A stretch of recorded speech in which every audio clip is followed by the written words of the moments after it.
La lista de músicos que participaron de este disco es impresionante. Aquí hay talento de muy alto calibre. Ellos se abocaron a buscar a la mejor gente que estaba disponible en aquella época para reclutarla en este disco, y la verdad es que se logró un trabajo impresionante. El disco reúne 9 canciones: Minimalística, Ruleta, Azul, Vida Libre, ¿Dónde estás si no es aquí?, Esperaré, Vivir, En el olvido y Ay de ti. La mayoría fueron compuestas por el dúo Villegas-Solís.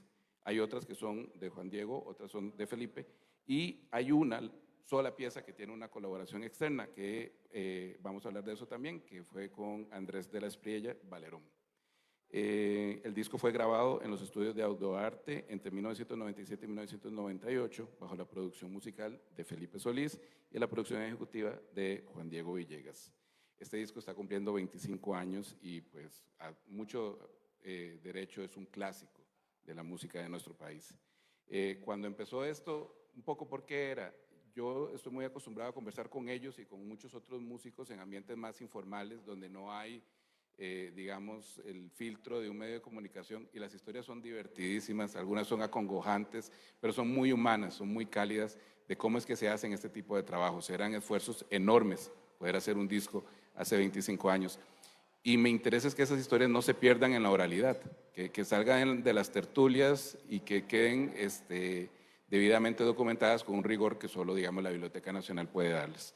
Así que bueno, nos escuchamos hoy, vamos a conversar con ellos. Yo voy a plantearles algunos temas, pero la idea es que tengamos un diálogo bastante fluido y vamos a conocer todas las historias que están detrás del disco Dónde está si no es aquí, de Tango India. Así que muchísimas gracias por acompañarnos, sea hoy presencialmente o en las plataformas virtuales. Para hablar del disco hay que hablar de Tango India, evidentemente. Con Juan Diego y con Felipe, que ellos son, antes de ser colegas, antes de compartir un grupo, son compinches. Ustedes son pues amigos de toda la vida. Entonces quisiera que empecemos por ahí. Contémosle a la gente dónde se da ese vínculo, cómo se construye desde aquellos años y en qué momento se dieron cuenta que compartían también un vínculo musical bueno, que nos tiene hoy aquí todos reunidos. Buenas tardes, perdón, está muy duro. Buenas tardes a los que nos acompañan presencialmente y virtualmente. Víctor, gracias por la invitación y a la biblioteca por recibirnos. Tango India es un proyecto más del barrio. Cuando éramos más chiquillos, queríamos construir una piscina en el lote del frente y volamos pico y pala como por 2 meses, los 2 meses de vacaciones. Obviamente terminó siendo una cría de renacuajos porque no podíamos construir una piscina. En otra ocasión hicimos la casita en el árbol, en el árbol de mango del patio de la casa de mis papás, o de la que era por el río, y así sucesivamente. Tarde o temprano fue un proyecto más del barrio, de qué hacemos en vacaciones o qué hacemos en nuestro tiempo libre. ¿Cuál barrio? San Rafael de Escazú, escazuseños y brujos de cepa. Entonces, así es como yo lo veo, es una forma de describirlo, ¿no? Pasábamos mucho tiempo juntos porque andábamos en la pandilla y Felipe ha sido músico toda la vida, él es el académico, él es el que trae, digamos, la formación más disciplinada porque ha estudiado violín desde niño. Yo era el amigo que estaba tocando en la puerta para que dejara de estudiar para salir a andar en bici. Pero bueno, así las cosas se fueron dando. Juan Di, pero igual, unos años antes de las piscinas, en los 70s, finales de los 70s, se mudó al barrio una machita preciosa, ¿te acuerdas? Ana Marta Guerrero, y decidimos conquistarla dándole serenata. Entonces yo llevaba el violín y Juan Di, que no sabía tocar nada, yo le dije, Juan Di, no te preocupes, yo tengo una mandolina en la casa, una mandolina de juguete. Yo le prestaba la mandolina y íbamos a darle serenata a esta machita, ¿verdad? Y algunas veces nos dejaban pasar hasta la sala y terminábamos tocando 2 o 3 piecillas, ¿verdad? Las que se podían, ¿no? Las que se podían. Yo me acuerdo que me pedía la canción de Bonanza. Pero una anécdota interesante de eso es que el hermano mayor de Ana Marta nos observaba y como que de repente le gustaba la música, ¿verdad? Y entonces después llama la mamá de Ana Marta a mi mamá y le dice, mira, es que mi hijo quiere ser músico, le gusta la música, entonces quería ver si nos vinculabas, cómo es que se hace. Para no cansarles con su cuento, Giancarlo Guerrero, el hermano mayor de Ana Marta, es en este momento el tico que más Grammys tiene, ¿verdad? Director de orquesta. O sea, famoso. nos podemos dar el Podemos crédito darnos de el que taco empezamos la carrera de Giancarlo Guerrero. de que le dimos a él ese confitico para que se movilizara con la música. Así tal cual. Félix llevaba el violín, él sí podía tocar una melodía para Ana Marta. La canción de Bonanza, no sé si se acuerdan, ahí búsquenla. Esa era una melodía muy simpática de la serie Bonanza, ¿verdad? En los 70, 78, teníamos 6 años. Por ahí. Y yo no sabía tocar nada, pero yo tenía la mandolina. Pero yo tenía un saco color vino y ese era mi fuerte. Sí, que Entonces, ese era el fuerte Juan Di, que estaba un grado arriba por su vestimenta, ¿verdad? así es la historia de cómo, pues obviamente en algún momento cuando la semilla, cuando nos golpea positivamente el rock de los 80s y ya se empieza a esclarecer, ya no estamos viendo faulas y estamos escuchando, era el siguiente proyecto del barrio, ¿verdad? Perdona, y justo con eso, primero para agotar la parte, digamos, del vínculo musical. O sea, vos sí te metiste entonces desde pequeño a clases, ¿porque te lo pidieron en la casa o porque vos levantaste la mano? ¿Cómo fue un poco, digamos, porque sos multiinstrumentista, ¿verdad? Que eso es importante. De hecho, muchos de los instrumentos del disco que se grabaron los toca Felipe. Pero entonces, digamos, ese empuje familiar o cómo fue un poco, digamos, que empezó esa historia en tu casa. Ok, igual eso está documentado en una entrevista en La Nación. Resulta ser que mi mamá cuenta que íbamos en San José, ahí por donde queda el bar Quilargo, o donde quedaba en ese momento. Para ese momento no era un bar, era como un edificio muy lindo. Yo me acuerdo que había muchos niños haciendo fila y yo le pregunté a mi mamá, mami, ¿qué está pasando ahí? Me dice, están haciendo fila para aprender a tocar un instrumento. Eran las audiciones de la Orquesta Sinfónica Juvenil, el programa en ese momento. Entonces, pues, ¿usted quiere aprender a tocar un instrumento, mi amor? Y dice mi mamá que yo dije que sí. Entonces, bueno, hicimos la audición, la pasé, la hicieron mis hermanos también, ellos no pasaron. Y a partir de ahí, a los 4 años, empecé a estudiar violín. Entonces, el programa Suzuki de la orquesta, el que se manejaba en ese momento, hacía hincapié en que los niños podían empezar muy temprano con proyectos muy innovadores para ese momento. Y ahí en ese programa yo me colé yo y ahí estudié de un montón de años. Esa parte de la Sinfónica de Felipe no solo es importante por obviamente el aporte musical y la producción de ese primer disco, ¿verdad? Sino que los amigos de Felipe, que fue haciendo a través de su carrera musical en la Sinfónica, fueron los que grabaron, muchos de los que grabaron ese disco. Era la única forma, yo no conocía a nadie y eran amigos. Entonces, no, digámosle a mi amiga Ángela, que yo los conocía también porque era el amigo de Felipe que iba a las fiestas de la Sinfónica. Entonces yo también conocía a Ángela, por decir un nombre, la chelista. Pero obviamente ella iba a grabar porque Felipe se lo pidió. Eso es muy importante en esta historia. Y en ese proceso formativo, digamos, ¿verdad? Antes de ya lanzarse a hacer un grupo, en los 80s, por ejemplo, ¿qué contacto empezaron a tener? Porque mucha gente se antoja de tener un grupo a partir de lo que ve que otros hacen. Entonces yo no sé si hay algunas memorias, por ejemplo, de ver a otra gente o ver otros músicos o ver otras bandas, por ejemplo, como que empezaran a generarles esas inquietudes de lanzarse por su cuenta. Claro, Juan Di. Ok, en ese momento estaba en los 80s, estábamos Juan Di y yo empezando a coquetear con la idea de que nos gustaba el rock, ¿verdad?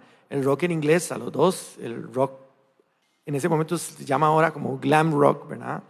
Y entonces estábamos muy claros de cómo nos gustaría que fuera la música nuestra, pero lo que hacíamos eran covers. Hacíamos covers de canciones porque habíamos ido a escuchar varias veces a Modelo para el Mar, que fue como el primer grupo de música original que uno lo veía al mismo nivel que cualquier grupo internacional. Nosotros íbamos a un concierto de Modelo para el Mar y exactamente ellos estaban en el mismo nivel. Entonces era muy, muy interesante en los 80s a finales ver a este grupo.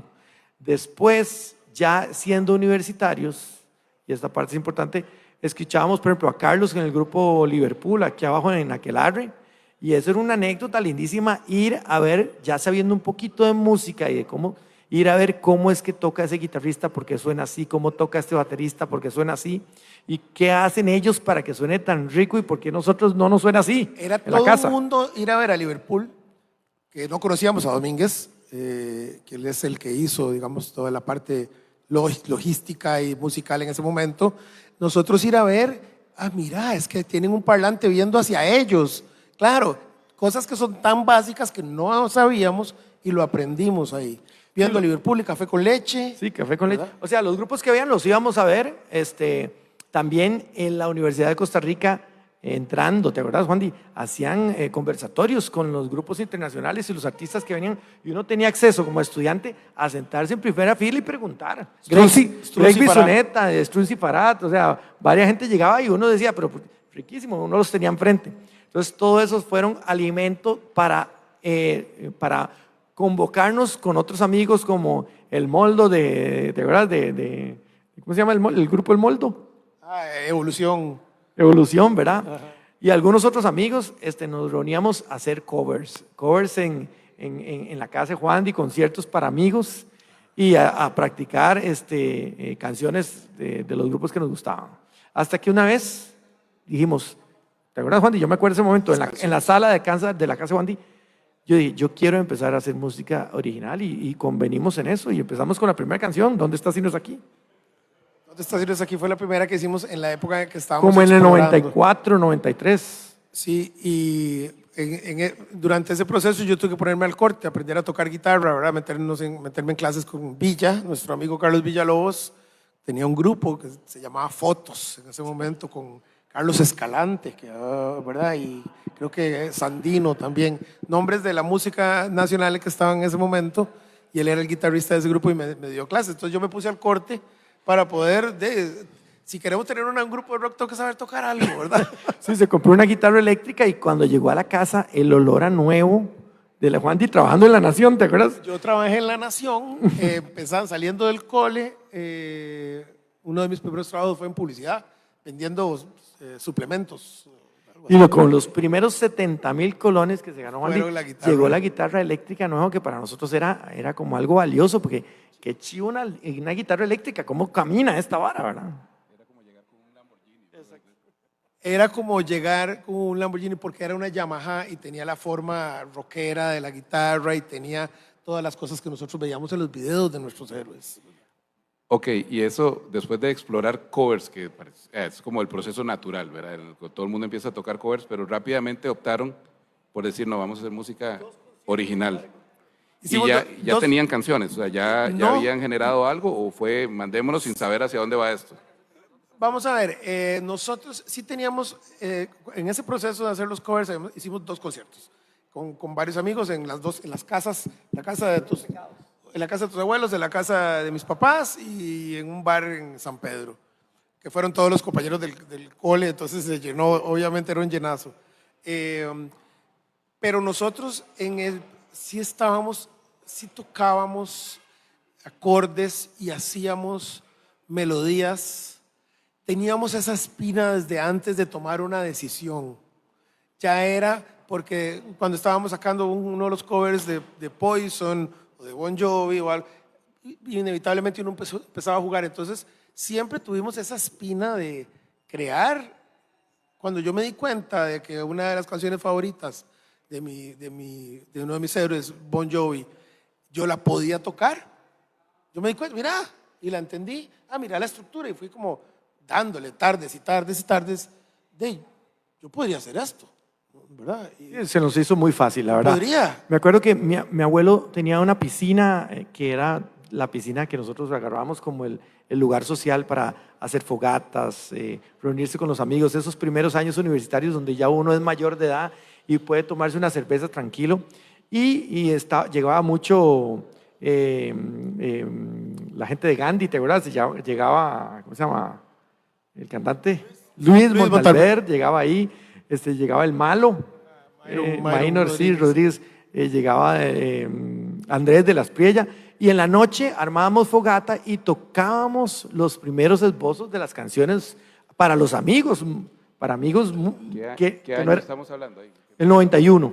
Estamos hablando en 1991, 1992 Y ya. muchos de estos y muchos de los que seguramente van a venir a esta serie estuvieron en esa piscina y la guitarra daba vueltas. Tengo fotos con Luis Arenas. Exactamente, Luis ¿verdad? Arenas, la guitarra. Y entonces todo el mundo mostraba un poquito de algo original en ese momento. Era muy lindo porque era lo que después formó parte de las agrupaciones que hicieron Ahora que de lo hueco en hablamos, Costa Rica. era como un mini Seattle, ¿verdad? Eran Sí, todos los sí. que iban a hacer en algún momento. Sí, estaba Luis y hay fotos todavía donde se ven con la guitarra mía que las repartíamos entre todos a tocar.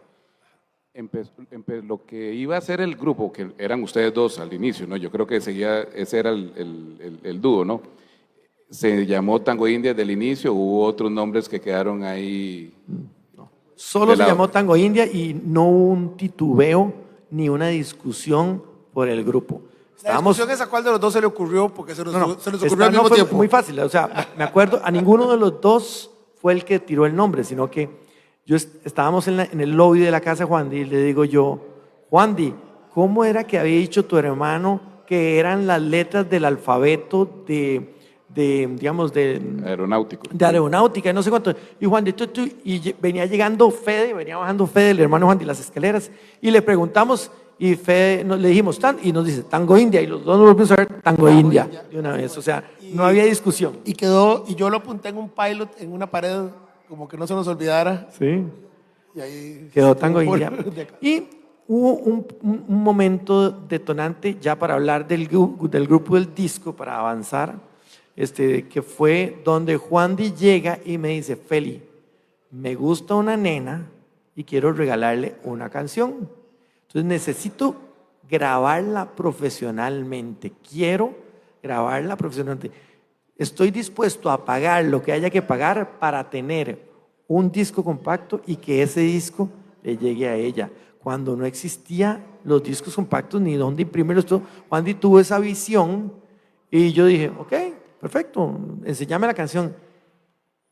Y va tocando una canción horrible que yo dije, Dios mío, toca Esperaré. No estoy de acuerdo. Toca Esperaré y en la sala de mi casa. Feli, esta es la idea que yo tengo. Le digo yo, Juan, y no podemos hacer una canción tan básica y tan fea. Entonces me dice, Feli, dejémosla así, básica y fea, porque lo que yo quiero es nada más regalarle este confitito con No nos esto. compliquemos. No nos compliquemos ni nada. Entonces le digo yo, Juan, y no puedo. Voy a ver qué puedo hacer. Y quedó muy básica, para mí, muy simple, pero hicimos un arreglo básico en una computadora. Y ahora sigue el siguiente paso y ahí entra Carlos Domínguez. Entonces Juan Di me dice, Feli, quiero grabarla profesionalmente, pero quiero que suenen las acústicas como le suenan a los grupos que a nosotros nos gustan.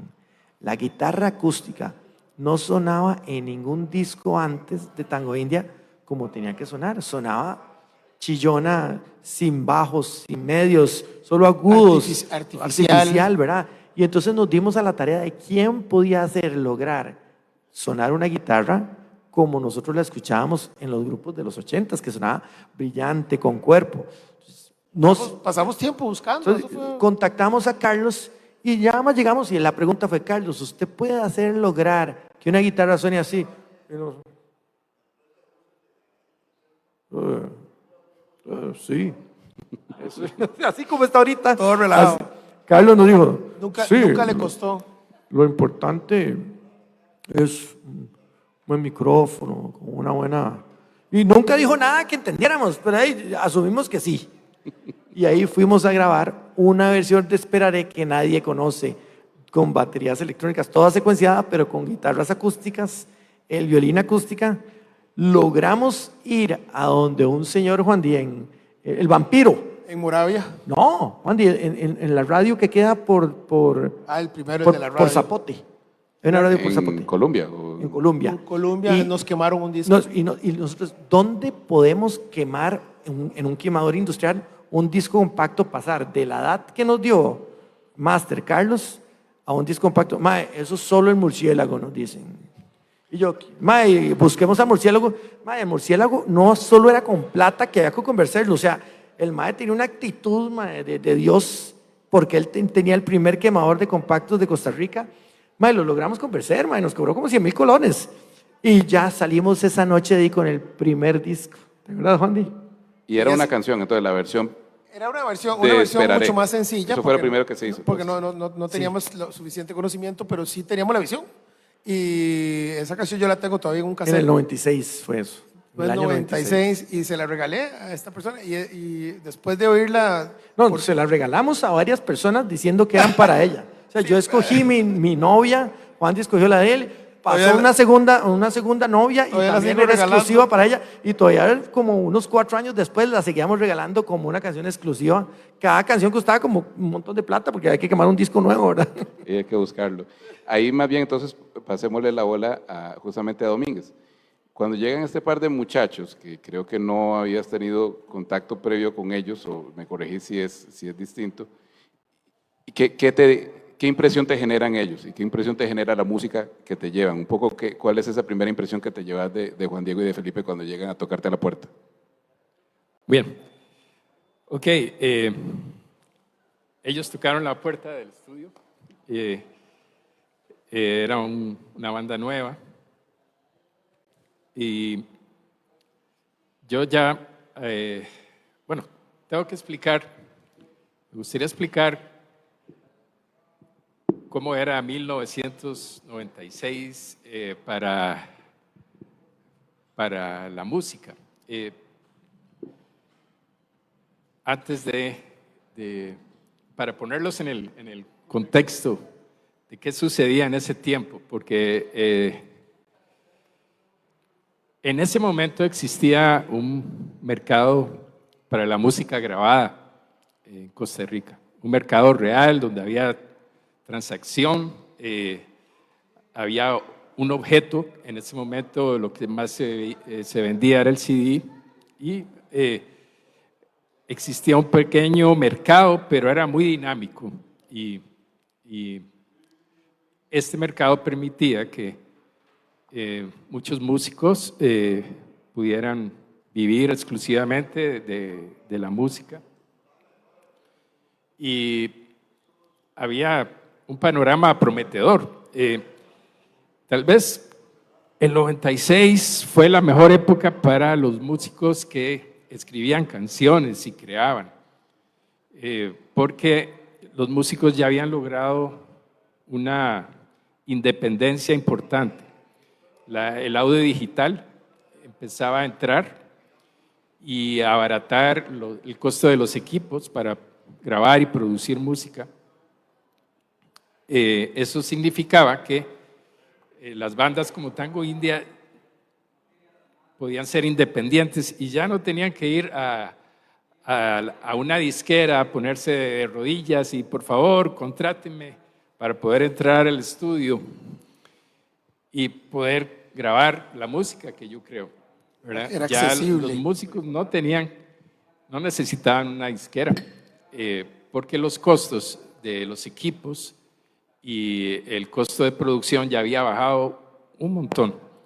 Por eso Tango India pudo hacer ese primer disco con sus propios fondos y contratarme para contribuir y colaborar en el proyecto. ¿Qué pasaba? Que ellos podían conseguir el dinero prestado, pero después ellos podían vender al menos 500 copias para devolver el préstamo. O incluso recuerdo que había bandas que vendían hasta 5,000, 6,000 o 8,000 copias. Y había incluso una ganancia. Hoy no existe absolutamente nada de eso. No quedó nada de ese mercado, ¿verdad? Y por eso pienso que es muy bueno este tipo de conversatorios porque ver al pasado nos explica el presente, cómo llegamos aquí, qué ganamos, qué perdimos. Y bueno, entender el presente nos permite tomar buenas decisiones para enfrentar el futuro, ¿verdad? Entonces, creo que es conveniente explicar qué estaba pasando en 1996. Perdón, Carlos, a ese punto, ¿cuánto tenías ya vos de estar trabajando como ingeniero de grabación? Sí, ok, yo en ese momento ya había construido, sin querer, queriendo, una reputación. Ok, de qué era lo que se decía en la calle. Me lo explicaba Carlos Pardo, un día me lo explicó. Me dice, Carlos, la gente dice que si van a tu estudio a grabar, la música se la ponen en la radio. Era como una garantía. Vamos donde Domínguez, porque la grabación va a pasar los controles de calidad y nos la van a programar. Entonces, yo había empezado a comprar equipo para hacer mi música. Yo quería hacer mi música y grabar mi música. Me iba muy bien con un grupo de covers, una pequeña empresa, un grupo de covers de rock que se llamaba Liverpool, y podía generar dinero suficiente para ir armando mi estudio de grabación, pero al principio no pensaba en ser productor musical y abrir las puertas a todo el mundo. Pero claro, me empecé a endeudar, cada vez quería tener más cosas y tenía un montón de cuentas por pagar y dije, bueno, sí, tengo que empezar a alquilar mis equipos. ¿Y qué pasó? Que ya en el 96, explico, tenía una reputación. ¿Por qué? Yo ya había logrado, recuerdo que había grabado mi primer número 1 como productor, que había sido esta canción de El Parque, ¿Cuántas noches? Esta banda llegó, igual que Tango India, un poco antes, a tocarme la puerta y recuerdo que hicimos esa canción, ellos llegaron con la idea y yo me metí, les ayudé a grabar, metí unos teclados y, en fin, y esa canción llegó a número 1 en Radio 1, recuerdo, y les sirvió a ellos como punto de partida para toda una carrera. A raíz de eso, José Mari me llamó un día, vos grabaste lo del Parque, sí, todo el mundo habla muy bien de vos, yo quiero hacer un disco con vos, quiero que seas el productor de el último disco que me queda del contrato que él tenía con Sony Music. Y entonces ese disco que se llama Un Día Cualquiera, recuerdo que ese fue mi primer contrato formal como productor con una disquera y había hecho varios trabajos que estaban sonando en la radio. Recuerdo que había hecho ya el disco de Evolución, había hecho varias cosas. No sé si había hecho lo de Sweet Doble. Ya había. Lo grabamos simultáneamente en nuestro disco. Estábamos haciendo, sí. Lo que el después disco se llamó 69, Sweet Doble, que era 69. 69 era el nombre original, luego pasó a Sweet Doble, sí. Ajá. Sí, es cierto. Ese disco lo estaba produciendo Alberto Ortiz en mi casa. Después yo lo mezclé cuando todo está terminado. Era ese tiempo. No sé qué más se estaba cocinando ahí en esa casa que yo alquilaba para tener el estudio, pero lo importante es que era un buen momento para las bandas que escribían su música porque de alguna manera podían grabarla de forma independiente y después podían también venderla, ir a las tiendas, dejar los CDs, todo eso era un buen momento. Fue ahí en ese momento donde ellos aparecen. Y al principio, bueno, que bueno, otro cliente más, otro trabajo más. Y sí, recuerdo había una primera versión, ya después nos pusimos en serio a grabar el disco ya largo, varias canciones. Yo recuerdo que ellos no tenían un grupo formado y entonces yo estaba tocando con José Capmany, era el guitarrista en ese momento de la banda de José, Café con Leche, y lo que hicimos fue llamar a Javier, que era el baterista de Capmany, y a Calilo Pardo, que era el bajista, y grabamos algunas canciones con ellos. Y bueno, ahí empezó, ese es el resumen, esa fue mi participación. Y Carlos es muy importante en esta historia, como en la de tantos otros grupos musicales de rock de la época, porque precisamente por lo que él dice, había mucha gente tal vez haciendo canciones, pero no encontraba el formato para materializarlas como un material, como una producción que fuera, que reflejara calidad.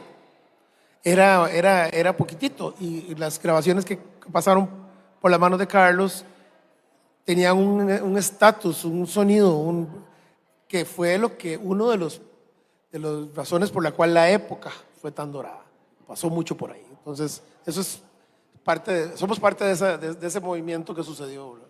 Y aquí entra una anécdota muy cómica, que es que para esa primer versión de Esperaré, no sé, 60,000 colones que pudo haber costado la canción en horas de estudio con Carlos, Juan Di tenía el presupuesto. Yo era estudiante, yo no tenía un 5.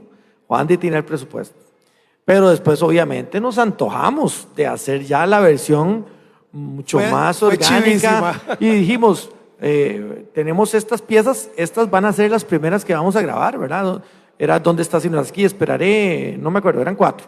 ¿Dónde estaciones aquí? Esperaré, Vida Azul Libre y azul. y azul. Ok, y yo me acuerdo que no tenemos plata, o sea, ya era meternos, encaminarnos en un disco, y por más, digamos, traído a tierra el presupuesto, era algo que no teníamos, estaba muy lejos.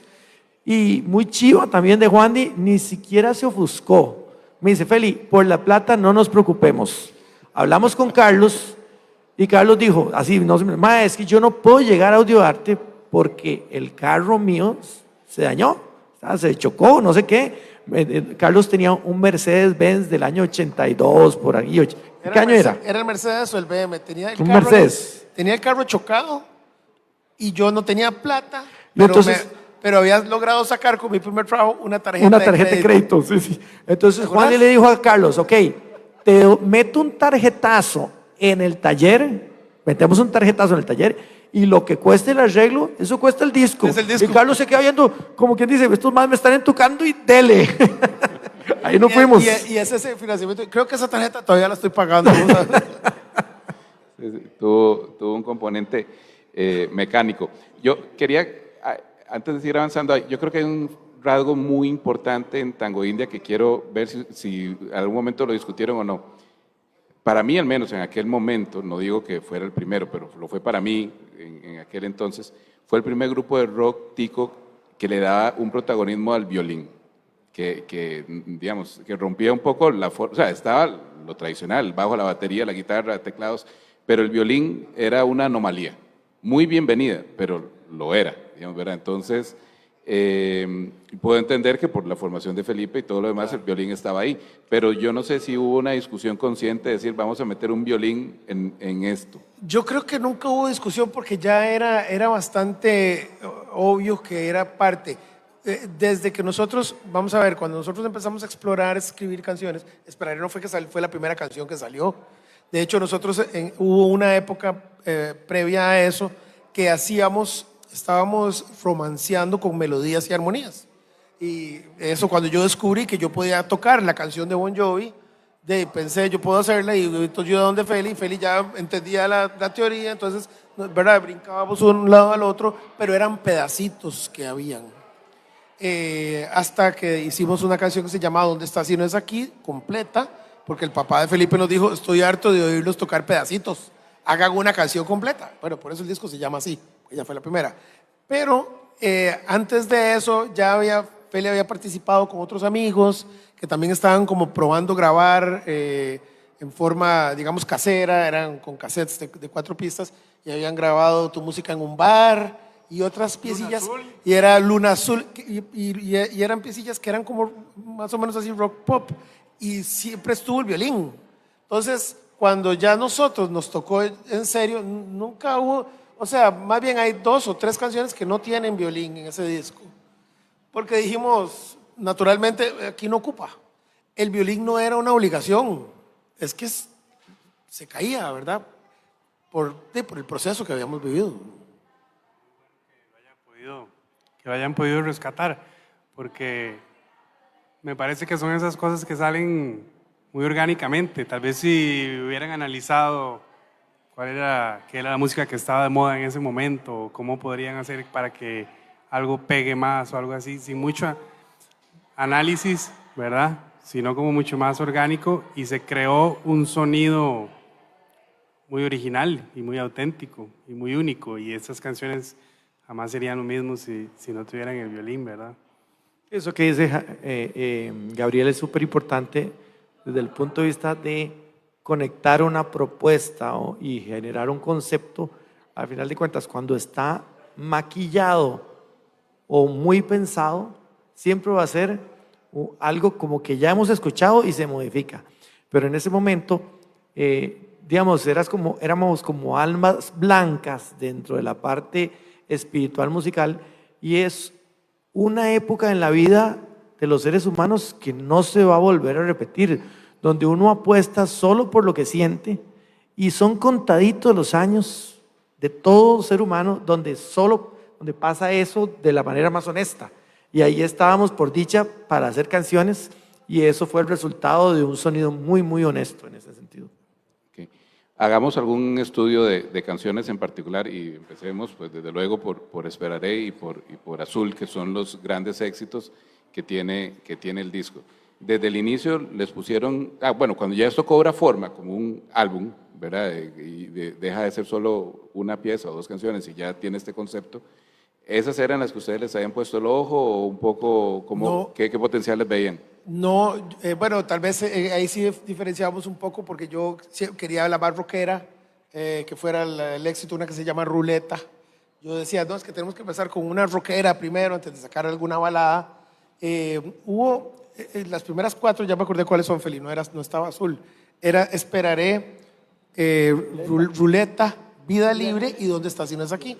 Esa la grabamos con otros músicos, con Mauricio Gámez, con Turbo, ¿cómo se llama? Turbo, sí. Danilo Castro en el bajo, pues unos nombresotes, que son la única forma que hubieran grabado. Esa gente ya eran, digamos, nombres pesados.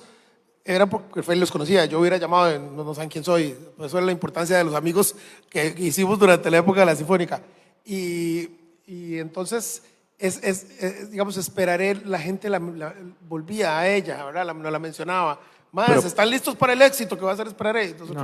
Nosotros nunca consideramos ni Azul ni Esperaré somos rockeros como primeras canciones, porque nosotros éramos definitivamente más rockeros. ¿Qué pasa? Empezamos a planear, obviamente, ya tenemos 4 canciones grabadas, empezamos a planear un video musical, un videoclip. Y ahí surge la parte que viene a nosotros, que me gustaría que estuviera aquí, ¿verdad? Pero no vive aquí en Costa Rica, de Douglas Martin. Entonces Douglas escucha las canciones y, muy como es él, nunca dudó de decir cuáles, desde un ojo, desde una óptica exterior al grupo, no, las canciones que vamos a grabar el video son esta y esta, punto, ¿te acuerdas? Buscamos a Douglas para hacer video, que esa fue otra visión que tuvimos. No vamos a sacar nada si no hay por lo menos un video. Exactamente. No tenemos plata, tenemos ya las grabaciones. Douglas Martin se apunta, oye, así como dice Feli, nosotros queremos el video de tal y tal. Entonces, pero ni siquiera lo puso en discusión. O sea, si ustedes quieren que yo les haga un video, el video va a ser este y este, punto. Yo me apunto a hacerles el video de esta canción, Azul. Y nosotros, ¿cómo Azul? Pues la de los violines, ¿no? Sí, porque quiero que ustedes me permitan contar la historia de mis abuelos en el video. Entonces se las hago gratis. ¿Y que vamos a decirle que no? Sí, Entonces, dejamos. Entonces, así fue como salió Azul de primera. Ya después, cuando fue mucho más difundida y nos hicimos más públicos, Esperaré ya era la que seguía rebotándonos y rebotando. Entonces Douglas dijo, bueno, está bien, yo me apunto también a hacerles gratis Esperaré. Y ahí lo que nosotros hicimos fue contar la historia que contó Felipe al principio, de la chiquita a la que le íbamos a dar serenata, Ana Marta Guerrero, que la encontramos. Yo me la topé, o fuiste vos, alguno de los dos se la topó. Cuando estábamos en ese proceso, le dijimos a Ana Marta, vamos a hacer un video que va a rememorar cuando Felipe y yo te dábamos serenata. ¿Querés salir en el video? Entonces, en el video de Esperaré, la muchacha grande que está con nosotros es la verdadera Ana Marta Guerrero que cuenta la historia del video. Entonces, así fue como llegamos a esa conclusión de esas dos canciones, por el director del video. En ese proceso, en paralelo, se da también la formación de Tango India Banda, ¿verdad? Que yo creo que es importante también que hablemos eso, porque es donde ya se incorpora Gabriel, donde entra Alonso. Julio Ávila, donde entra Alonso, ¿verdad? Entonces, un poco también hablemos de eso, de repente, porque ustedes empezaron por el final. Mucha gente primero tiene un grupo armado y todo lo demás y después se va a grabar. Ustedes ya tenían casi que el producto listo y todavía no tenían el grupo banda para ir a tocar, ¿verdad? Tenían a todos estos cracks, digamos, en el estudio, grabando con ustedes, pero tenían que buscarse la banda para salir a escena. Hablemos de ese proceso. Sí, y tuvimos una época de sea, probar gente. O sea, esto es importante y es súper cómico también. Probamos a los guitarristas mejores del país y a todos, uno está aquí entre el público, ahí a escondido. todos los echamos. Mario ¿Verdad, Juan? Solano. A todos los echamos. O sea, todos los Sorry, guitarristas, los que hoy son los más pros, ¿verdad? Del país, todos yo decía, y le hacía una prueba, yo les hacía prueba de oído, prueba de armonía, prueba de contrapunto, todo, y yo decía, gracias, te llamamos. Y entonces todos nos vuelven a ver muchos años después. Ay, yo me acuerdo cuando no me diste la oportunidad con Tango India. Tal vez no era un poquillo juega de vivos porque no teníamos suficiente bagaje como para decirle ¿verdad? A la gente que estaba viniendo, pero sabíamos lo que buscábamos. ¿verdad? Tan claro. Muy claro. Que voy a decir esto. Con Gabriel, Calilo, el bajista, nos dice, no, yo no los puedo acompañar. Calilo grabó el disco. Calilo Profe. que grabó las primeras canciones. No, pero yo tengo un chamaquillo ahí, un alumno, eso sí, más menor de edad, tiene como 14 de la Academia años. de Música Moderna. De la Academia de Música Moderna. Y yo había tocado con Gabriel como alumno de Miriam Jarquín y el alumno de Carlos Calilo Pardo. Y canté 3 canciones, una de Journey, una de Eros Ramazzotti, no me acuerdo cuál otra, como examen o presentación de la academia. Y el bajista, entonces ponían alumnos de cada instrumento y el bajista ¿Era Gabriel? Era Eso yo no Gabriel. sabía. Sí. Bueno, a Gabriel le hicimos una prueba en la casa de mis papás y la pasó. O sea, no tuve que oír, ¿verdad, Gabo? No tuve que escuchar a Gabriel, digamos, ni 15 segundos. Yo dije, sí, este es el nuestro, punto. Sí, efectivamente fue Calilo, el bajista, que había grabado los temas. Y él me dijo, esta banda está buscando un bajista y yo creo que vos serías perfecto para eso, no sé qué. Hey, yo fui y probé y es curioso porque, o sea, llegué cuando acaban de terminar de grabar, porque no, o sea, yo no grabé, no estoy en los créditos de grabación, pero estoy en la portada. Entonces, entre que sacaban la foto, la portada y terminaban de grabar, ahí fue cuando entré y después entró Alonso y ya le dimos forma al producto en vivo. Sí, digamos. reclutamos a Alonso, también de la Academia de Música Moderna, alumno de Sanders. Entonces Sanders nos decía, mae, este maecillo es otro chamaquillo que le sirve. Y con Marco Castro, sí, alguien me dijo, mae, ahí hay un geniecillo musical, mae, pueden reclutarlo, lo reclutamos y el mae era así como no sé, como agarrar un jaxi, no entendía la vida, ¿verdad? ¿Te acuerdas? Nunca supimos cómo logró después casarse y manejar y todo, pero era súper buen músico y lo reclutamos y súper bien, o sea, hicimos una química buenísima. Ahora que mencionaban la portada, bueno, yo acabo de darme cuenta de algo hoy que no sabía, digamos, ¿verdad? Después de 25 años. Este disco, como les decía, fue el que ellos me dieron a mí en 1999, seguramente cuando los entrevisté por primera vez. Yo trabajaba en el periódico Al Día en esa época y ahí hay 4 personas en la portada, en la foto. Pero el disco que circuló luego tiene esa foto con 5.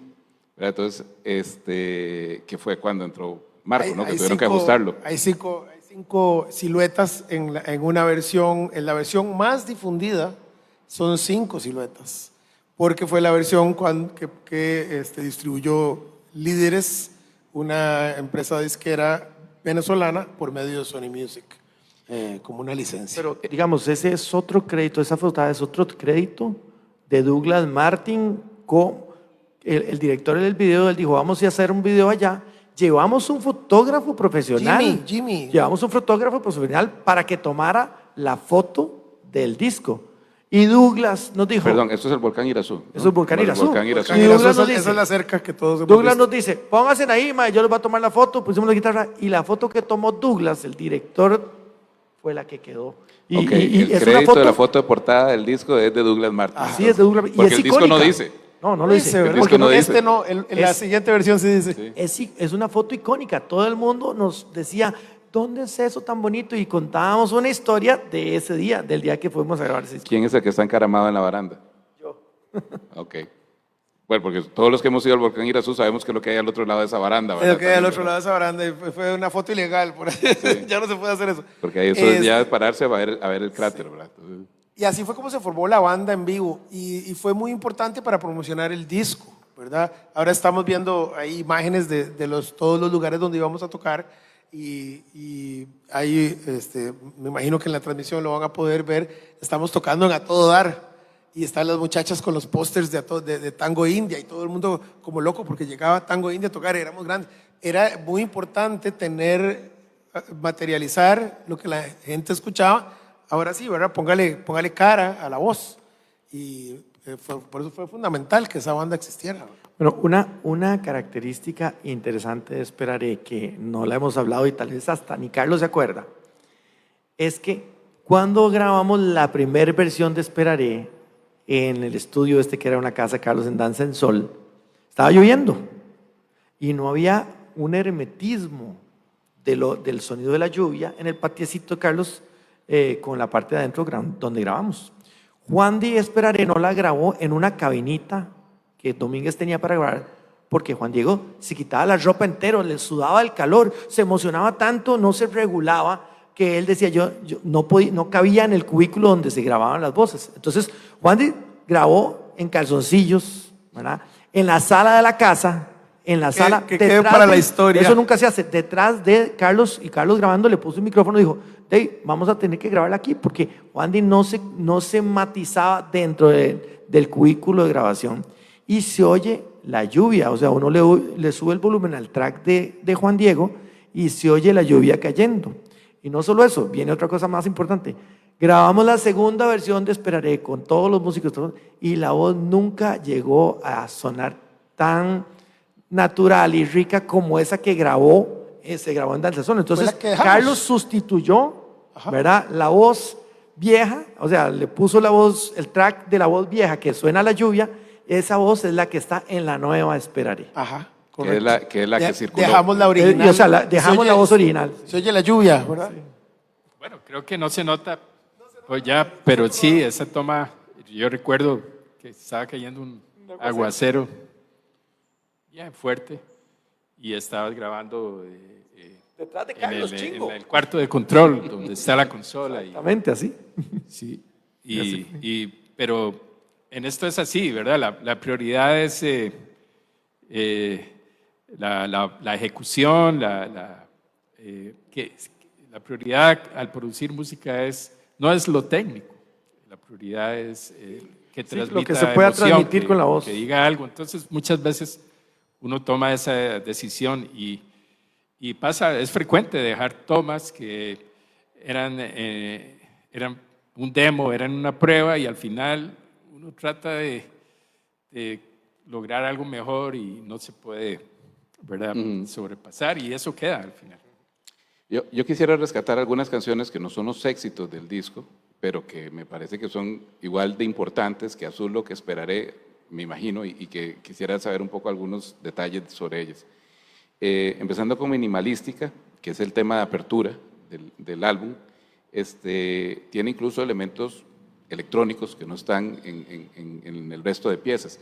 ¿Por qué es que la escogen para que sea la de apertura? Porque al final la primera pieza que uno escucha del disco es la carta de entrada, es la carta de presentación. ¿Por qué escogen esta y no, digamos, las que ya habían probado que sabían que tenían pegue? Yo me doy el crédito del orden. La producción de la canción es de Felipe, obviamente, y todo eso que vos decís, de que tiene un elemento electrónico, ¿verdad? Una secuencia, y suena y va acompañado por unos bongoes, esa mezcla de un instrumento acústico con electrónico no era una práctica muy común, ¿verdad? Eso me imagino que fue parte del proceso, no me acuerdo cómo lo discutimos. El hecho de que fuera de primera, a mí me parecía, y bueno, obviamente todo es en consenso, pero yo quería que hubiera algo épico, un poco épica, ¿verdad? Así la sentíamos, un poco épica para introducir lo que después el disco iba cambiando, digamos, un poco el ambiente, y hasta que llegó hasta la balada. Entonces, era por esa producción, digamos, de hacerla como más grande que las demás. Yo la sentía así y la propuse, y yo no creo que haya sido, ¿verdad? Sí, Discusión. digamos que otra cosa importante era que Carlos nos ayudó con las guitarras eléctricas, porque cuando nosotros grabamos no teníamos guitarrista. Y digamos que la principal, el combo que manejaba Carlos y lo que negociamos con él era que él nos iba a ayudar con las guitarras eléctricas.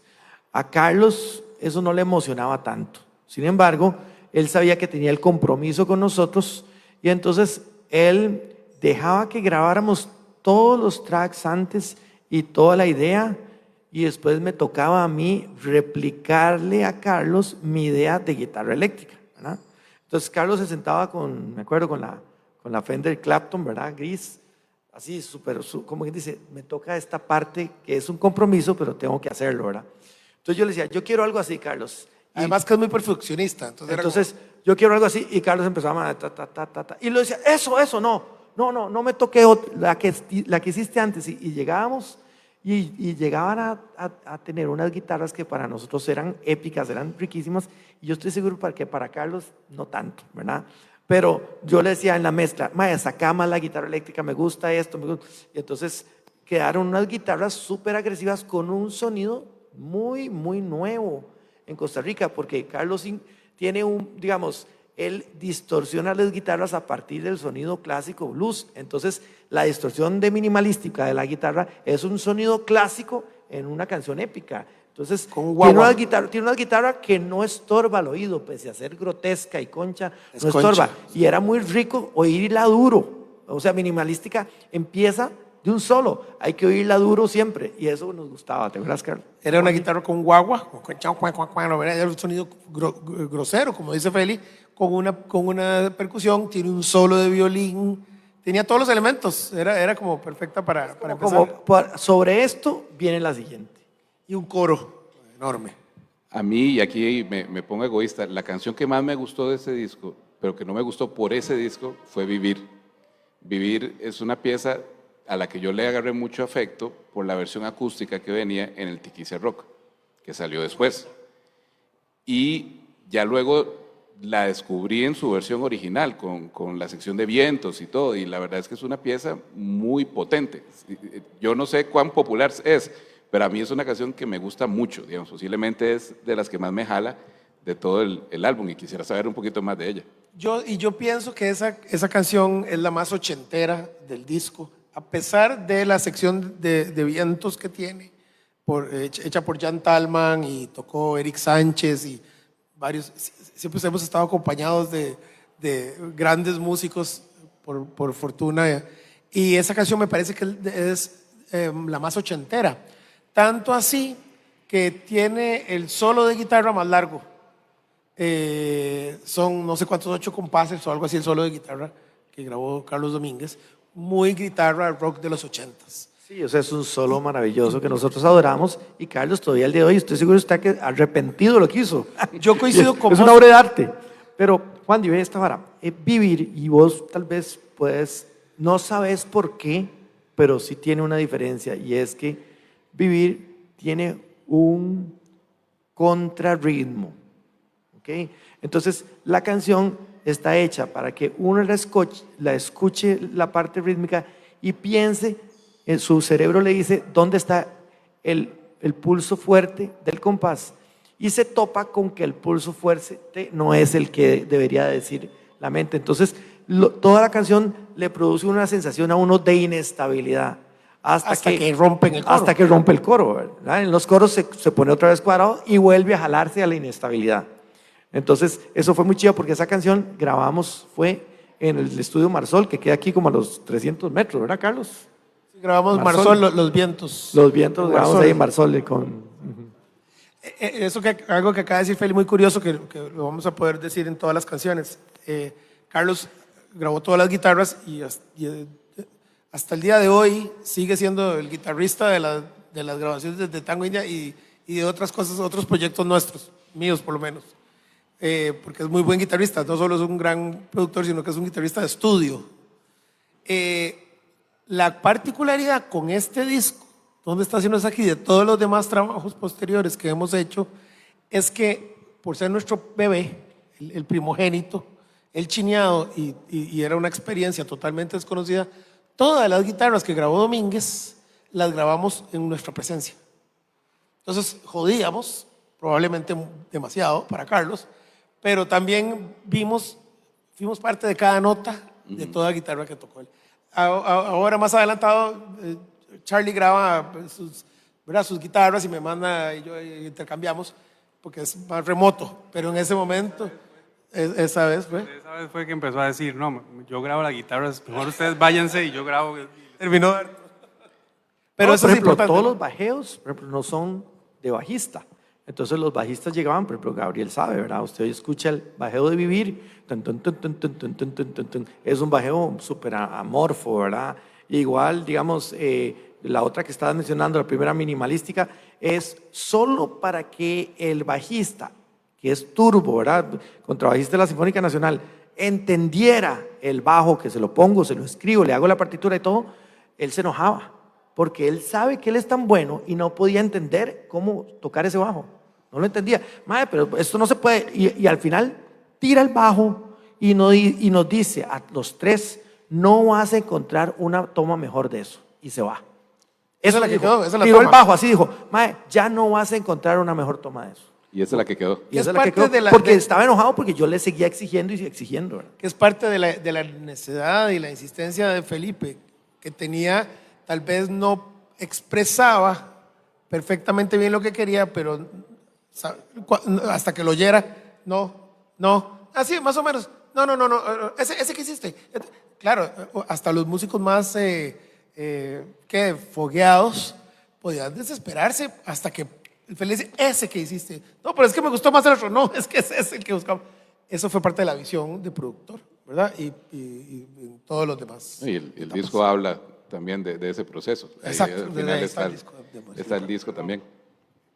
Es un disco que a pesar de que tiene melodías muy fáciles de digerir y de escuchar, también tiene mucho intricado musicalmente y mucha creatividad rítmicamente, y bueno, tiene desde violines o Vivir, que tiene la sección de bronces. Entonces por ahí hay que, si uno se pone a descomponer los arreglos de cada canción, hay mucho más, encima de que tiene melodías agradables y sigue siendo pop, o sea, tampoco es rock progresivo ni nada de eso, o sea, sigue siendo pop rock, pero hay mucho, ¿verdad? Y después con temas como Vivir, yo creo que nunca hemos tocado esa canción con los metales en vivo. O sea, en vivo nunca la hemos tocado como realmente está en el disco, ¿verdad? No, es acústica. Sí. Exacto. Entonces es interesante porque este es un arreglo que está en el disco y prácticamente así es como está esa canción. Sí la tocamos muchísimas veces y en general pasa eso también con temas como Minimalística, que era una que usábamos en vivo para hacer solos, para presentar la banda y como decía Juan Diego, algo así como grande, épico, ¿verdad? Pero de ahí siempre las adaptamos en realidad muchas cosas al formato en vivo, pero en la grabación está todo así súper limpio y súper, ¿verdad? Perfeccionista. ¿Dónde está si no es aquí? La canción, que es la que le da título al disco. Yo siempre me la imaginé como el otro, como el gran éxito que no fue, digamos, porque no fue sencillo, ¿verdad? Pero posiblemente yo incluso la siento como la canción que más representa al álbum, ¿verdad? A manera de síntesis sonora, pues de alguna forma de presentarla. Y siempre me quedó como ese clavo de que pudo haber sido una canción a la que le fuera igual de bien que las otras dos que sí lograron promocionar. Yo no sé si es solo una impresión mía o si ustedes también le veían que Sí tenía sonó ese en potencial. radio un poco, pero no se le hizo video y Sonó primero que las demás en radio porque sonó en Radio U. Cuando Radio U nos abría las puertas, antes no existían los videos ni Azul ni Esperaré, existían tal vez grabadas o estaban en proceso, pero Radio U, ¿cómo se llamaba el programa? Donde recibían música nacional nueva. Todavía, yo creo que ese programa todavía está. Bueno, ahorita no me acuerdo. Y ellos empezaron a programar ¿Dónde estaciones aquí? Antes de que tuviéramos ni siquiera la banda.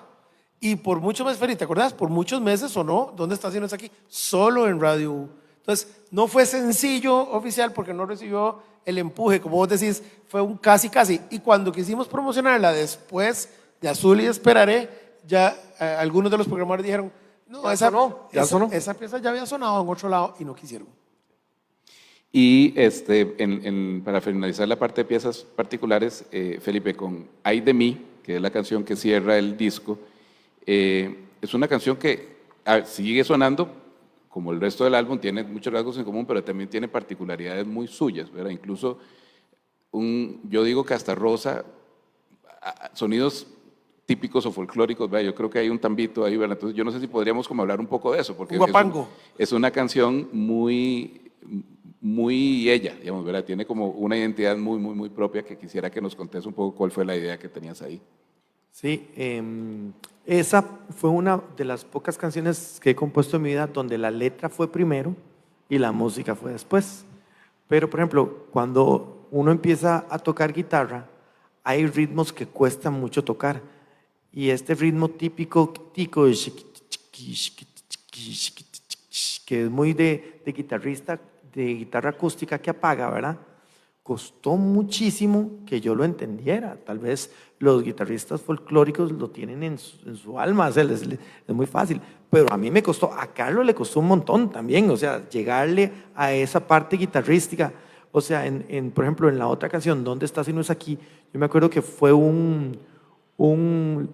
fue donde Juan y yo dejamos a Carlos fluir con el sonido de guitarras acústicas de 12 cuerdas, que era las guitarras acústicas que siempre soñamos con escuchar, brillantes y todo. Alguien nos dijo, no, suenan brillantes porque son de 12 cuerdas. Y yo, ¿qué? ¿Cómo una guitarra de 12 cuerdas? Sí. Entonces, fuimos donde Aristides Guzmán, le contamos que queríamos una guitarra de 12 cuerdas, le mostramos unas fotos, nos hizo una guitarra de 12 cuerdas y se la dimos a Domínguez y le dijimos, tome, grabe con esta guitarra de 12 cuerdas. Y Domínguez igual.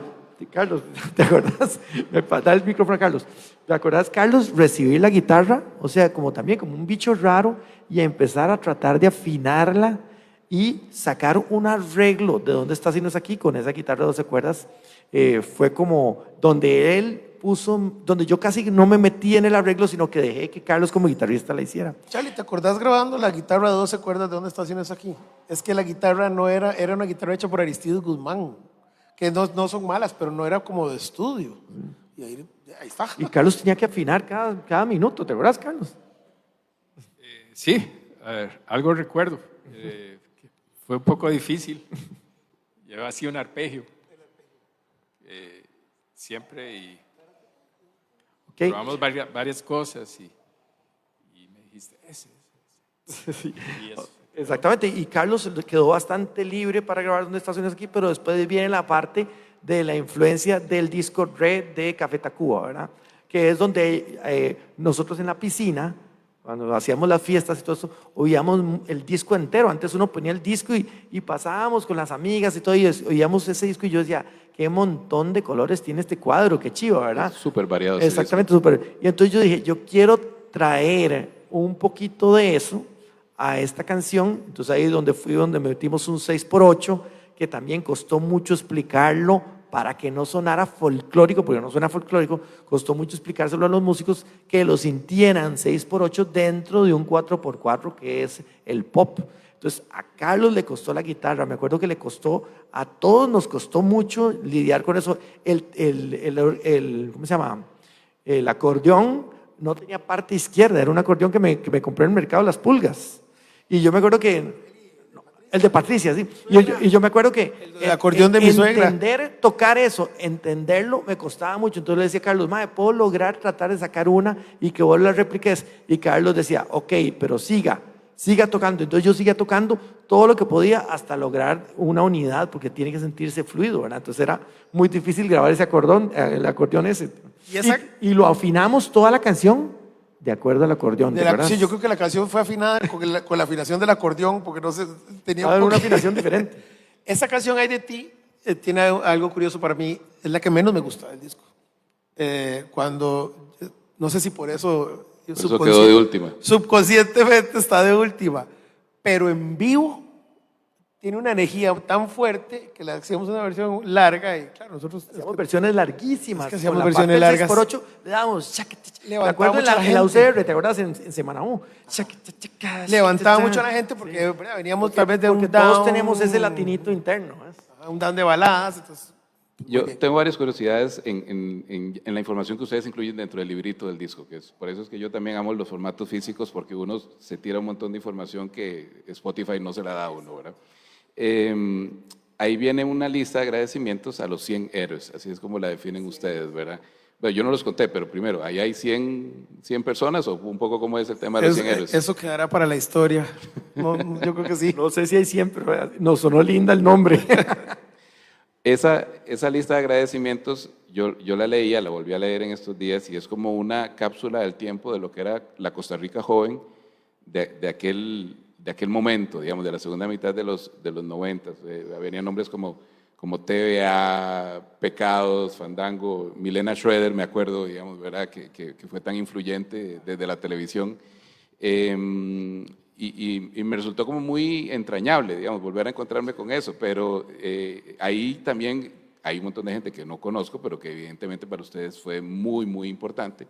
Me imagino entre familias, amigos, un montón de personas que están, o sea, creo que trataron de ser tan exhaustivos como se pudo en la lista de agradecimientos, porque hay mucha gente. Es el primer bebé, ¿verdad? Y hay un dicho en inglés que dice, se necesita todo un pueblo para crear un niño. Y eso es lo que nosotros tratamos de hacer, porque estamos muy agradecidos, porque es un disco independiente. Y como Carlos mencionó al principio, fue la tecnología y muchas de las formas de grabar que nos permitieron hacerlo.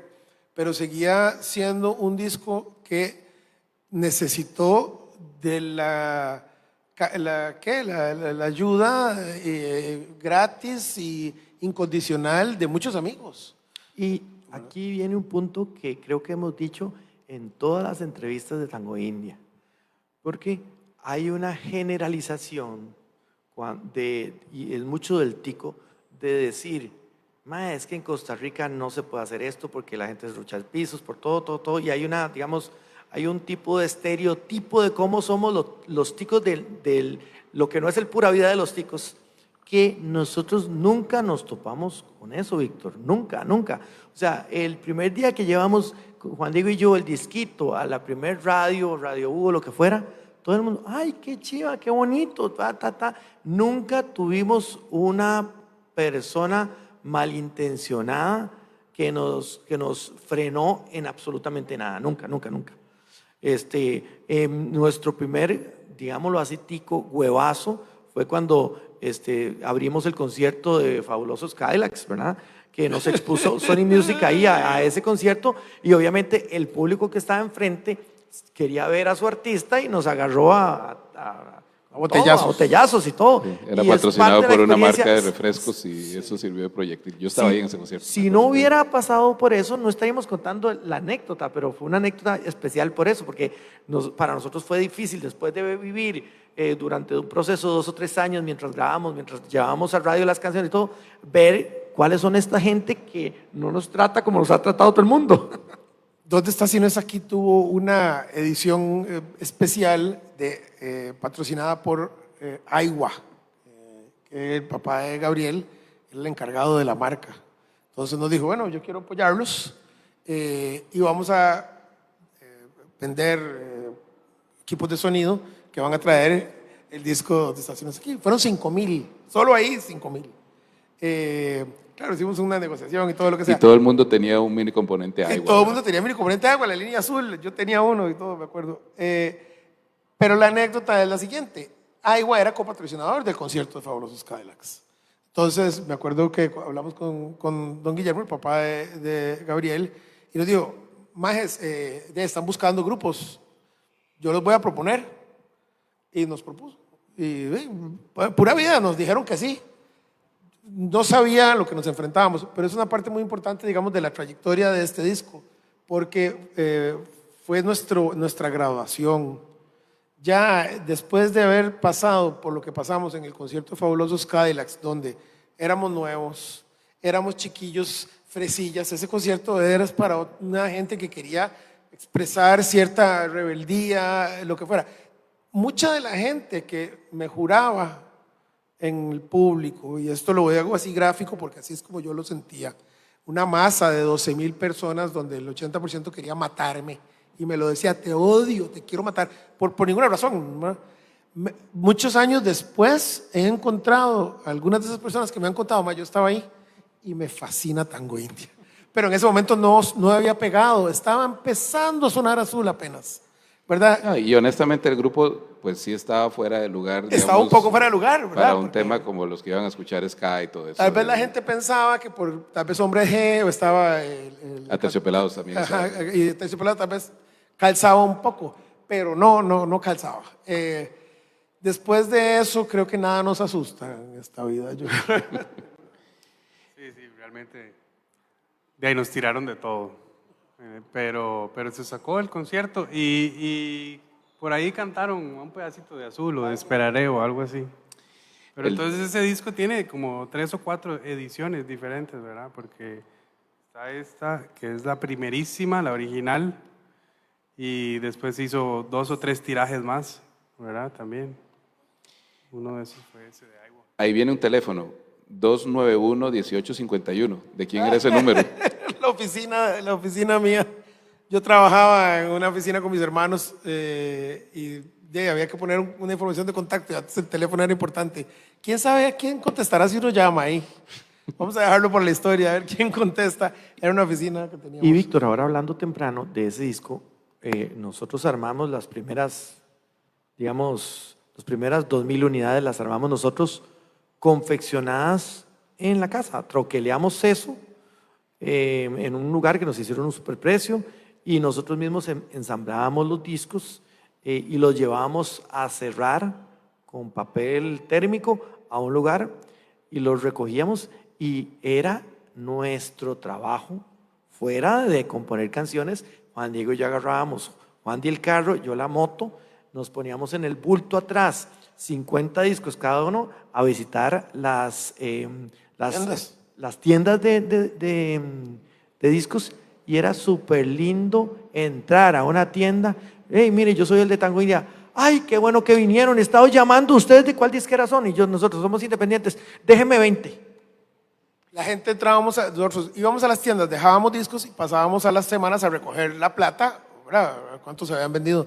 Y siempre, durante por lo menos un año, nos recibían como, ay, qué dicha que vinieron, he perdido 20, 30 se me acabaron los discos. Que están preguntando por ese Juan disco. y yo hacíamos discos y cada disco era un montón de plata, o sea, la gente pagaba, pues no sé si 5,000 colones o cuánto pasa, pero nosotros devolvíamos con mucha plata a la casa y satisfechos, felices, o sea, era un trabajo en el que recibíamos un dinero más que en conciertos. No, y eso sí, o sea, esos los armamos en la casa de donde ensayábamos, era ensayar un ratito y otro ratito ponerse a armar discos.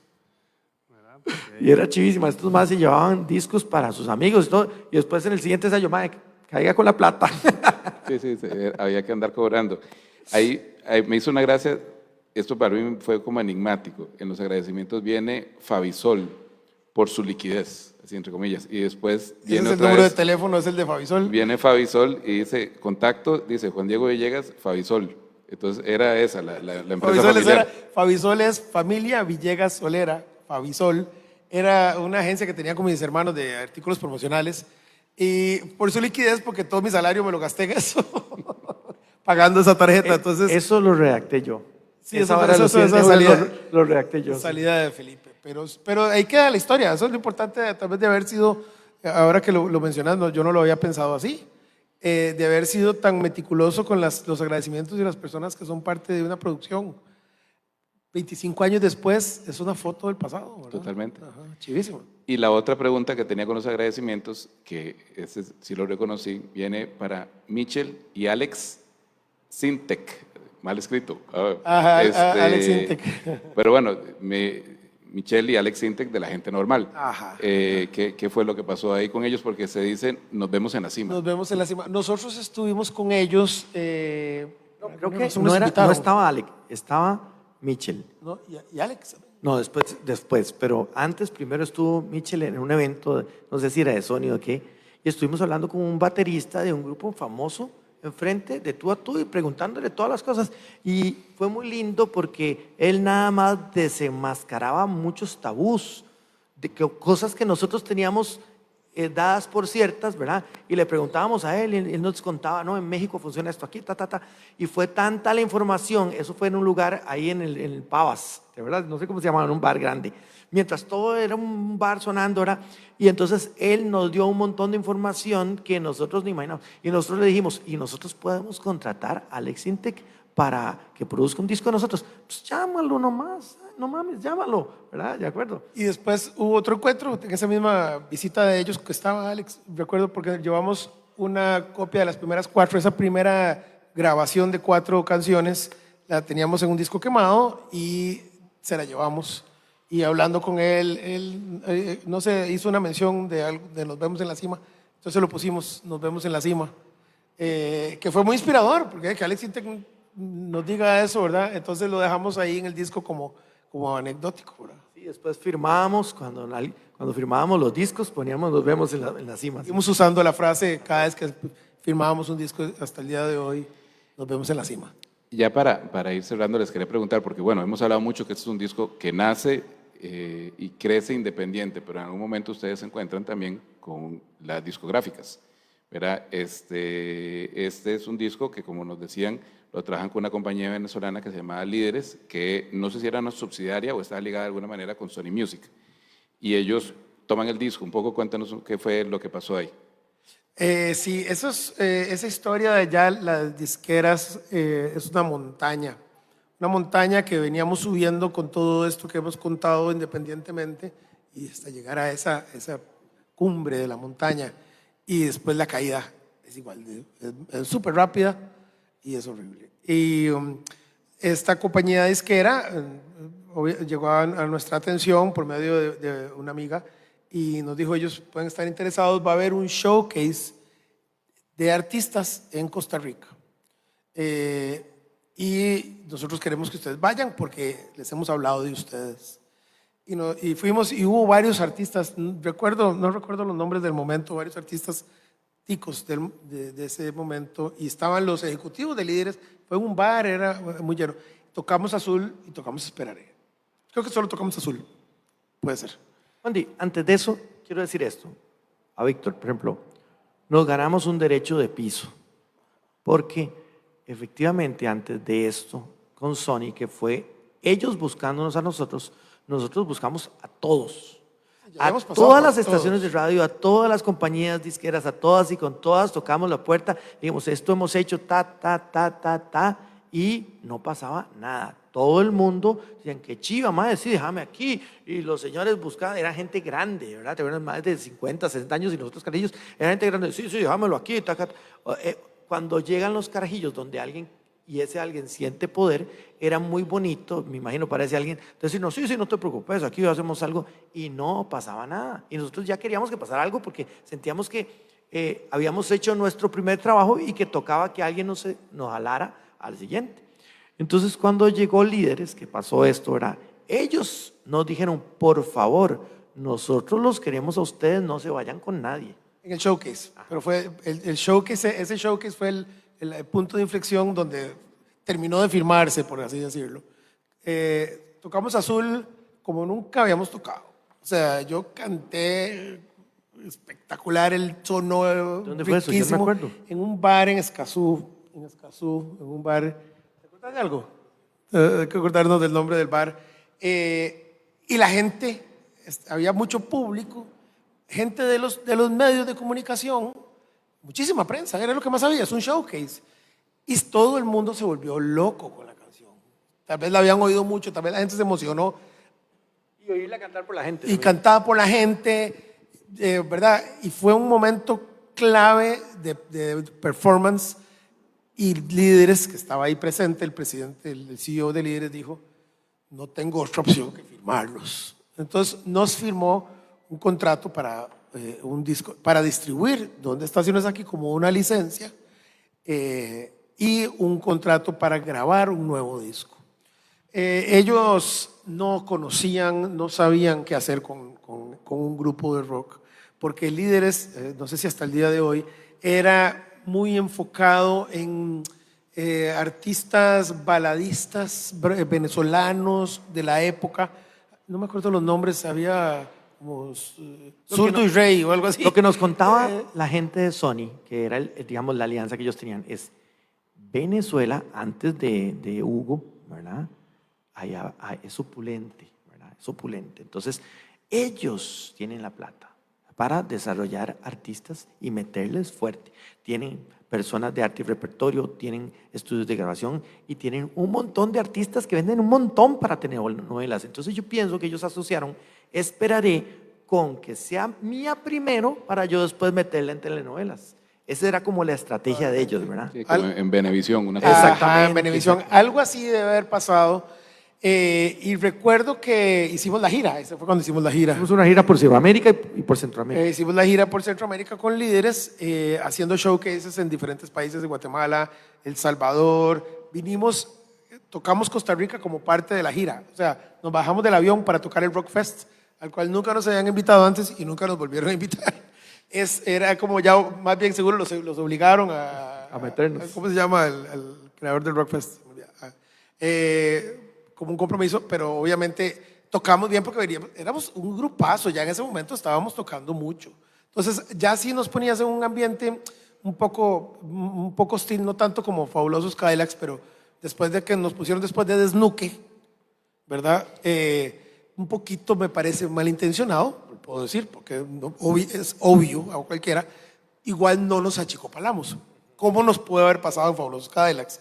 Y también, ¿verdad? Entonces nos enfrentamos al público tocando rico, obviamente no tocamos Esperaré, pero tocamos Las Marroqueras, veníamos de tocar en Venezuela, en Honduras, entonces nos salimos bien librados, después pasamos a otros países. Hicimos una gira centroamericana con todas las de ley, ¿verdad? O sea, muy bien auspiciados, con Auspiciados. muy buenos hoteles, buenos viajes, o sea, con Medios todo, de comunicación. con toda la, digamos, con toda la leche, como se dice. Y teníamos un equipo, un staff que andaba con nosotros, tocamos en muchos lugares, y ese fue el punto clave. Inclusive hay un documento desde que empezó la gira que nunca paró, un documento audiovisual, que podría ser muy lindo conseguir. Que no sabemos dónde está. No sabemos dónde está, pero ahí está el documento. Hubo una cámara con nosotros. Un equipo nos grabó, eran como 3 o 4 personas con cámaras, nos grabó haciendo todo. Seguro Durante ellos 2 decían, semanas. después vamos a vender esta vara carísima, pero nos grabaron todos los días a todo, o sea, saliendo este mal del baño. Después pasan los atentados del 11 de septiembre en Estados Unidos y Líderes usa eso como excusa. Porque yo recuerdo las conversaciones directas, yo con el presidente de Líderes, yo diciéndole qué está pasando. Me dice, es que como no se puede hacer nada y tenemos problemas financieros, nosotros ya no queremos estar con ustedes. Y yo, bueno, pero por eso es que firmamos un contrato. Entonces él nos dijo, sí, ya tenemos, vamos a pasar el contrato a manos de Sony Music Costa Rica o Centroamérica en ese momento. Entonces, porque tenían alguna relación ellos, ¿verdad? De negocios. De negocios.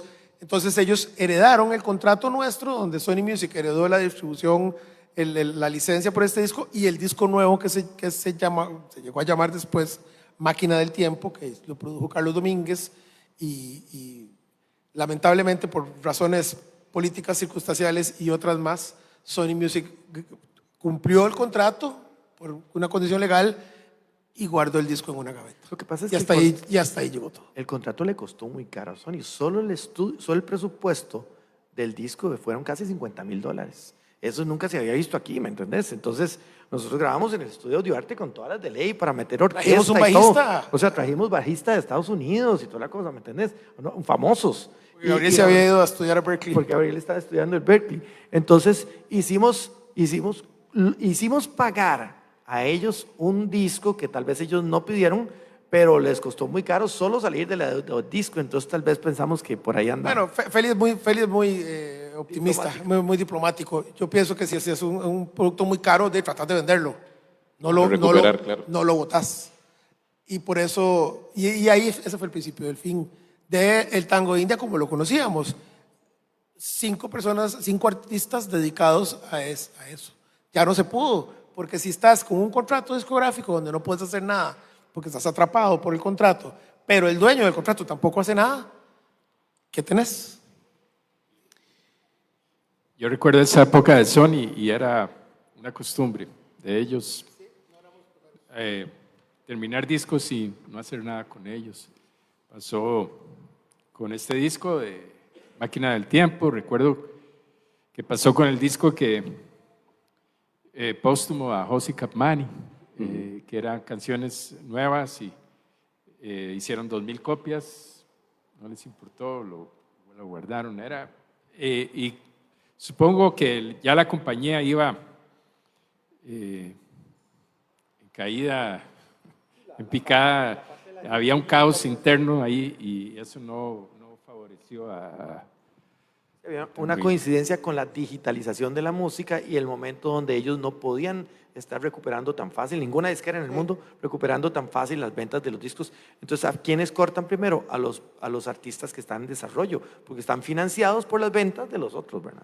Sí, entonces sí. Sí, pero sí era un modus operandi, y aquí yo meto el comentario editorial, especialmente esa disquera, porque yo recuerdo haber comprado un día cualquiera de café con leche a 1,000 colones en un baratillo ahí en Moravia, digamos, una caja llena de discos, ¿verdad? Entonces, eso venía mucho antes incluso de que ustedes grabaran ese álbum con ellos. Valioso. Y le pasó a un montón de artistas con esa compañía en particular. 25 años, y bueno, aquí está el disco. Yo creo que ustedes no estaban planeando hacer un clásico, estaban muy jóvenes para todavía aspirar a que se convirtiera en eso, y sin embargo el disco se sostiene. Y al día de hoy tiene 2 de las canciones que hasta donde yo entiendo siguen sonando más en la radio costarricense, ¿verdad? Entonces, aunque sea en radio de baladas, pero ahí siguen sonando y bastante. Yo recuerdo, y esto es una anécdota, y ya con esto voy a cerrar mi participación, lo bueno que yo le veía al vínculo con Líderes desde mi perspectiva es que generó las versiones acústicas de 2 canciones para el Tiquicia Rock, que era un disco que salió con otra disquera, que era BMG, que era versión acústica de Azul y la de Vivir. Ustedes participaron en la presentación del Tiquicia Rock junto con todos los grupos que estaban en ese compilado, en ¿Qué tal?, que era el bar en Escazú donde se hizo esa presentación. ¿Qué tal?